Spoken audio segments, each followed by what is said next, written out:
fun for gaming with tons of great games all released at once. So much so that I've had Sega and Platinum Games' latest third-person action shooter, Vanquish, just sitting in a pile, simply that I wasn't able to get to until now. Released on October 19th for the Xbox 360 and PlayStation 3 for about $40 now after a recent price drop, Vanquish gives you some pretty intense and fast-paced action that should keep you on the edge of your seat the entire journey. So let's check it out.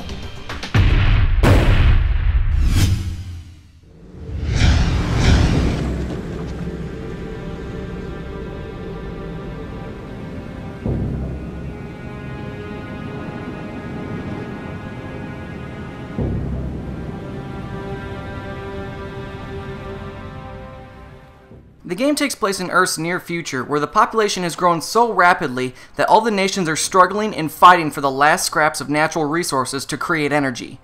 To resolve the issue, the United States has built a massive space station that runs on solar power to provide an alternate energy source. The Russian government is overthrown in a coup d'etat by an organization known as the Order of the Russian Star, led by a badass named Viktor Zaitsev. Zaitsev captures the US space station and converts its stored power into a devastating energy beam that completely destroys San Francisco, and then threatens to take out New York if the US does not surrender unconditionally. In an effort to put an end to this, the US president sends a massive attack to the space station, including you, Sam Gideon, an operative of DARPA, or Defense Advanced Research Projects Agency, armed with an augmented reaction suit, to get in there and stop Zaitsev. Sam also has a secret mission to find and rescue a scientist on board, which inevitably leads to troubles along the way. The story is kind of interesting with some predictable plot twists at the end and a cliffhanger that foreshadows a sequel. After playing through this, I can say that I was genuinely interested in what was going to happen, but I still don't really understand what the title of the game has to do with anything. The Russian military is planning on using the microwave energy array to attack the US. As its designer, I cannot abide this misuse for such a heinous purpose.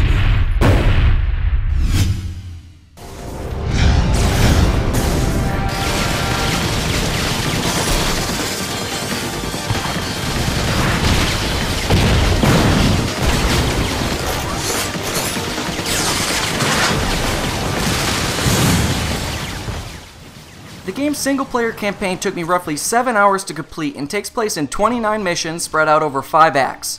While 7 hours for a single-player only game seems really short, I feel that it was told well and the length was actually about right for the story. It's just too bad that there isn't much more to do after that. As you play the game, you're scored based on your performance, the difficulty level, and time to complete, and then are ranked on an online leaderboard. To those who enjoy competing via your score, you may get good replayability out of this, but personally, I haven't cared about a score in a video game since the Nintendo Entertainment System. 5 challenge missions unlock for you as you play, which should give you a little something extra to do once you complete the campaign. They're basically a tough level with a fixed setup of enemies that you have to take out as quickly as possible, so again, for those of you interested in this type of gameplay, you might squeeze out a few extra hours.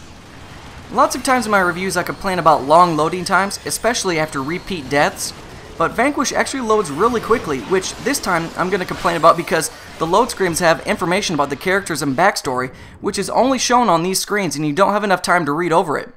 I would have liked to have seen an encyclopedia or something in-game to look over this information. As for the levels in the game, the basic design is that you play for a few minutes, then watch a cutscene, play for a few more minutes, then watch another cutscene. But the missions are actually designed quite nicely in that you're put through a variety of unique situations so that everything stays fresh and never feels repetitive. The credits even feature a minigame where you shoot at the developers, which I found to be pretty funny.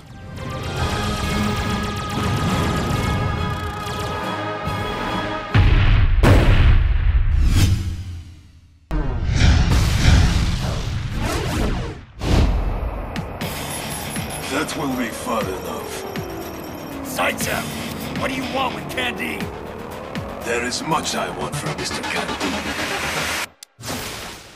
While the campaign is pretty short and there wasn't much in terms of replayability, the gameplay is pretty damned awesome. The augmented reaction suit that Sam wears has lots of neat features like the ability to fire off rockets in the arms and legs that propel him rapidly across the battlefield, the ability to react to danger in bullet time, and the ability to one-shot enemies with mixed martial arts. Each of these abilities cause the suit to heat up, and when it gets too hot, it will overheat and cool down, preventing you from utilizing any of these features. If you take enough damage, the suit will automatically enter the slow motion bullet time mode, or you can activate it on your own with a certain button sequence on your controller. Once the suit cools down, you can take some more damage, so it essentially acts as a rechargeable shield as well. Sam has an experimental weapon system known as Blade, which is essentially a single weapon that can scan up to 3 other weapons at a time and then transform into those weapons. There's a nice selection of standard and special weapons that you'll be able to scan along the way, and you'll have access to standard and EMP grenades as well.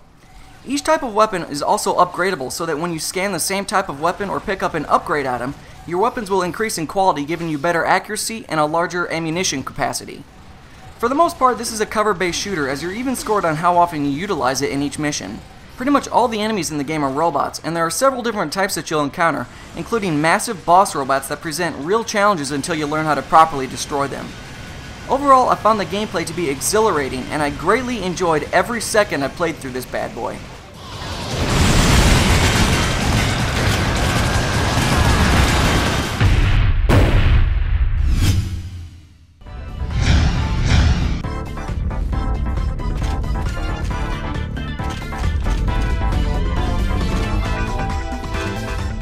While the campaign is rather short, the entire time you play you'll be presented with stunningly beautiful graphics and a smooth frame rate with no tearing.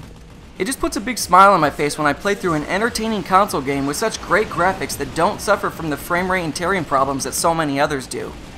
The lifelike animations complement the amazing graphics and really draw you in, making you feel like you're there, while the game's techno-y soundtrack suits the setting, gameplay, and action. Really, the only thing I didn't like about the game's presentation was the cheesy dialogue and voice acting. Actually, I didn't care about Sam's voice at all, and some of the stuff he says is just ridiculous. Why didn't you tell me about the professor? It didn't come up. So this is a rescue mission for you two? My orders are classified. Not when we're on the lines together. I need to know everything you know. Elena and I do not fall under military jurisdiction, Lieutenant Colonel. I think what you're trying to say is fuck off.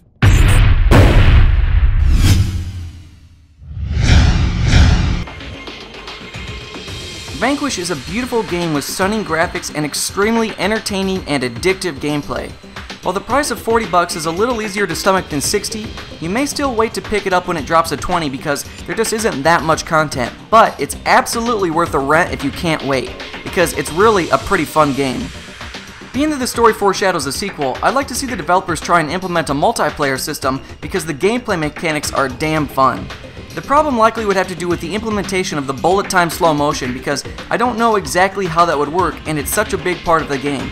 But if they can figure it out, I think they'd have a great multiplayer title on their hands. For fans of action-packed third-person shooters, this is absolutely a title that I would recommend. What are your thoughts? Leave your questions and comments below. Check out the full write-up and screenshots over at ZeitgeistGameReview.com. Stay up to date by following me on Twitter and Facebook, and make sure to check out all of the other great gaming entertainment on the Game Station. Don't forget to subscribe and press the thumbs up button. Thanks for watching.